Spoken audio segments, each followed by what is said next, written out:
وما لنا ألا نتوكل على الله وقد هدانا سبلنا ولنصبرن على ما آذيتمونا وعلى الله فليتوكل المتوكلون. Praktek ya, cukup nggak waktunya ini? Ada berapa menit lagi? Kita praktek nih hadisnya. Diriwayatkan oleh Imam Ibnu Majah di dalam sunannya. Nggak apa-apa teman-teman yang mungkin belum bisa bahasa Arab, nanti ngikutin saja. Ini tadi saya buru-buru jadi belum sempat kasih harokat. Qala haddatsana Abu Bakar ibn Abi Syaibah. Imam Ibnu Majah mengatakan hadis ini sampai kepada saya, diperdengarkan, disampaikan oleh Abu Bakar ibn Abi Syaibah. Ini gurunya Ibnu Majah. Abu Bakar bin Abi Syaibah mengatakan qala haddatsana Zaid ibn al-Hubab. Hadis ini disampaikan oleh Zaid ibn al-Hubab. Zaid ibn al-Hubab mengatakan haddatsana Abdullah ibn Ayyash. Zaid bin Hubab mengatakan hadis ini disampaikan kepada kami oleh Abdullah ibnu Ayyash. Abdullah ibnu Ayyash mendapatkan hadis ini dari Abdurrahman al-A'raj. Abdurrahman al-A'raj dari Abu Hurairah radhiyallahu taala anhu, bahwasanya Rasulullah sallallahu alaihi wasallam bersabda, "Man kana lahu sa'atun," barang siapa yang memiliki keluasan rizki, harta, walam yudhi, tapi dia tidak berkurban, fala yaqrabanna musallana, jangan sekali-kali mendekati tempat sholat kita ini, kata Nabi. Musalla bukan masjid. Musalla itu apa? Pelaksanaannya sholat Idul Adha kan di lapangan, makanya dinamakan musalla. Artinya apa? Gak usah ikut-ikut sholat Idul Adha kalau dia gak kurban, punya duit tapi dia gak kurban. Hadis ini sahihkah, hasankah atau tidakkah sanadnya ini? Ayo kita lihat. Maka kita lihat ini perawi-perawinya ini sudah terpenuhi nggak kriteria adalah dengan dobetnya. Jadi di sini kalau antum mau melihat satu persatu perawinya, lihat dulu dari Abu Hurairah radhiyallahu taala anhu. Supaya cepat, ini sudah saya bukakan di mana? Ini kita punya aplikasi. Ini namanya aplikasi Maktabah Syamilah. Ini aplikasi ini yang sering saya pakai. Tetapi jangan jadikan ini satu-satunya sandaran antum dalam meneliti sanad hadis. Tapi tetap nanti lakukan penelusuran juga pada referensi yang lain. Kadang-kadang Maktabah Syamilah ini ada yang salah ketik apa salah ada anunya dalam aplikasi ini. Nah di sini ada keterangan tentang Abu Hurairah. Siapa sih Abu Hurairah? Itu Abu Hurairah Ad-Dausi Al-Yamani, hafidzus sahabah. Jadi penghafalnya para sahabat. Untuk antum yang pertama kali belajar, antum nanti lihat apa hukum atau penilaiannya Al-Hafidz Ibnu Hajar. Rutbatuhu inda Ibnu Hajar. Jadi peringkat predikatnya menurut Ibnu Hajar adalah sahabi.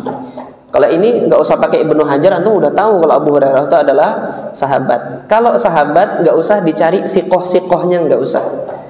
Karena yang merekomendasikan bahwasanya para sahabat itu sudah terpenuhi adalah dalam dobetnya Allah langsung. Allah kalamkan di dalam Al-Quran apa?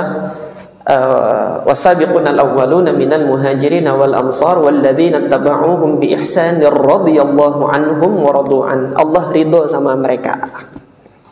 Ini apa rekomendasi dari Allah tentang adalahnya para sahabat, artinya sisi ketakwaannya para sahabat itu Allah langsung yang turunkan dari langit dalam kalamnya itu. Jadi nggak perlu kita cari rekomendasi dia sikoh atau tidak sikoh. Itu khusus untuk sahabat. Nanti penjelasannya ada sendiri pada pertemuan sendiri.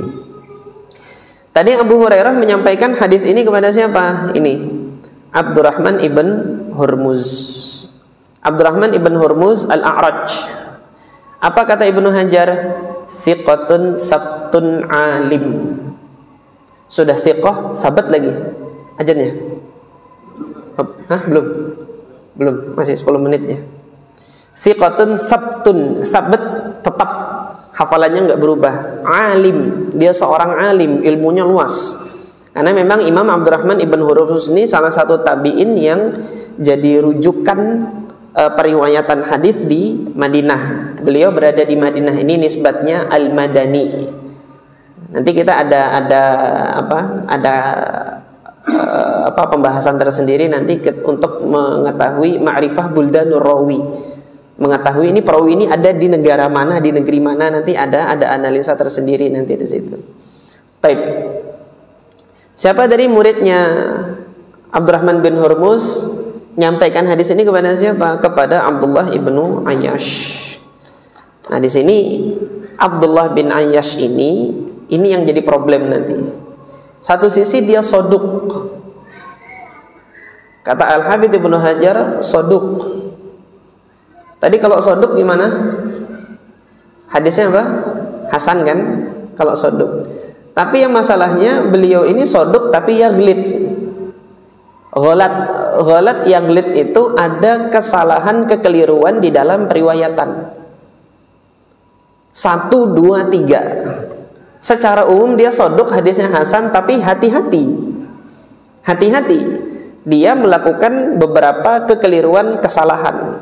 Oleh karena itu Al-Imam Abu Dawud mengatakan dhaif. Kata Al-Imam Adz-Dzahabi dha'afahu Abu Dawud. Abu Dawud dan Nasa'i memvonis dia dhaif.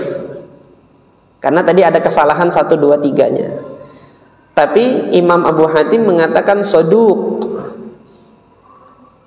Imam yang lain menilainya enggak, masih soduk kok, ini masih bisa diterima. Ini kalau di dalam dunia akademik antum dapati perawi yang seperti ini itu nilainya C. C itu gimana? Lulus enggak? Lulus. Tapi bisa jadi PNS enggak? Nah, biasanya enggak diterima kalau nilainya C itu. Itu nilai orang. Nanti nilai prodinya ada akreditasi prodinya A, B, C.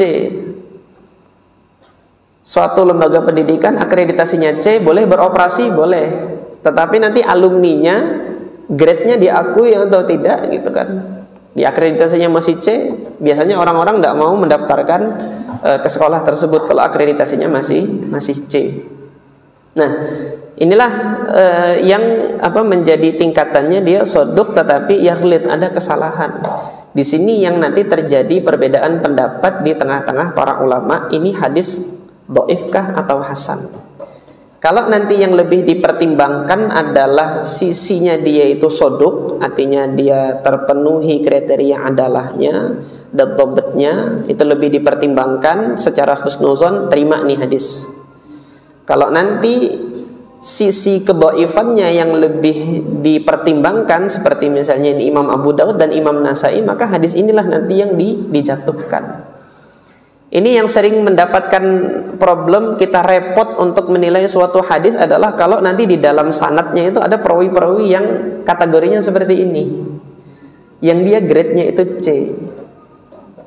Hadis kunut subuh itu juga demikian. Abu Ja'far Ar-Razi itu soduk yahim.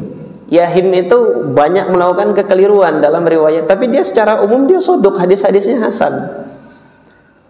Nah, ketika sampai kepada kita hadis kunut subuh, mereka yang lebih mempertimbangkan sisi soduknya Abu Ja'far Ar-Razi, udah angkat aja nih hadis jadi hasan. Maka dipakailah oleh para madhab Syafi'iyah subuh itu kunut. Tetapi nanti yang lebih mempertimbangkan sisi wahamnya, kekeliruannya dia di dalam periwayatan si perawi Abu Ja'far Ar-Razi itu. Inilah nanti yang dijadikan oleh teman-teman, ini hadisnya dhaif kunut subuh hingga tidak dipakai gitu. Repotnya di sini. Nah, ini hadis ini juga begitu nih. Barang siapa yang punya kelebihan harta tapi dia tidak berkurban, maka jangan dekat-dekat sama tempat sholat kita, kata Nabi SAW. Syekh Al-Albani rahimahullah di sini, beliau lebih melihat pada pertimbangan soduknya. Nah, ini sudah dia soduk, dimenangkan soduknya. Akhirnya kesimpulannya Syekh Muhammad Nasiruddin Al-Albani, hadis ini hasan. Tapi nanti ulama-ulama lain ada yang dhaifkan, ada yang mendhaifkan. Nah, di sini insya Allah mudah-mudahan antum bisa melihat gambaran bagaimana proses para ulama itu nanti untuk menghasilkan kesimpulan ini hadis sahih atau tidak. Nah, ini secara singkat predikat perawi yang ada dalam rantai sanad hadis itu tadi. Barang siapa yang yang punya kelebihan harta tetapi dia tidak berkurban, maka jangan dekat-dekat ke tempat sholat kita. Nah, ini dari Abu Hurairah, dia sahabat. Kemudian Abdurrahman bin Hurmus itu thiqah, sahabat. Abdullah bin Ayyash saduq yaghlid, ada kekeliruan. Kemudian Zaid ibn al-Hubab saduq yukhti'u katsiran fi hadits Sauri. Jadi nanti Zaid ibn al-Hubab ini banyak melakukan kekeliruan kalau dia meriwayatkan dari Sauri, dari Imam Sufyan ats-Tsauri. Tapi ketika meriwayatkan dari Abdullah bin Ayyas, termasuk gak yang dia salah? Gak termasuk. Maka yang di sini dia masih dimenangkan sisi soduknya. Nah, kalau sisi soduknya yang dimenangkan, dia masih bisa diangkat menjadi kategori hasan hadisnya. Kemudian Al-Imam Abu Bakar ibn Abi Syaibah thiqah hafidh, ini imam nih, gurunya Imam Ibnu Majah, gurunya Imam Muslim. Kalau antum nanti buka kitab Sahih Muslim, antum akan dapati haddatsana Abu Bakar ibn Abi Syaibah. Sering kita antum dapati. Nah, demikian juga di dalam Sunan Ibnu Majah, nanti Imam Ibnu Majah sering meriwayatkan qala haddatsana Abu Bakar ibn Abi Syaibah. Nah, dari rangkaian sanad ini, ketika ada perawi yang soduk yaghlid ini, maksimal ini hadis kemungkinannya bisa diangkat menjadi derajat hasan. Tetapi dia juga punya potensi untuk dijatuhkan kepada derajat dhaif. Di sini nanti yang masing-masing ulama itu berijtihad, ini diangkatkah atau dijatuhkan nih hadis. Jadi penetapan suatu hadis itu sahih atau tidak sahih itu juga perkara ijtihad, bukan perkara yang udah pasti. Kata Al-Imam Al-Iraqi ketika menyampaikan bait alfiyahnya itu kan, wa bis sahihi wad dha'ifi qasadu fi zahirin lal qat'a wal mu'tamadu, kata beliau. Jadi penetapan sahih dhaif itu hanya yang nampak zahir, tetapi bukan suatu kepastian bahwasanya ini memang sudah dhaif dan wajib ditolak, atau dia sudah sahih dan wajib diterima. Nanti kita akan lihat contoh sanad yang sahih tetapi hadisnya nggak bisa diterima, atau sebaliknya yang sanadnya dhaif nanti bisa diterima dengan indikasi-indikasi yang mendukung.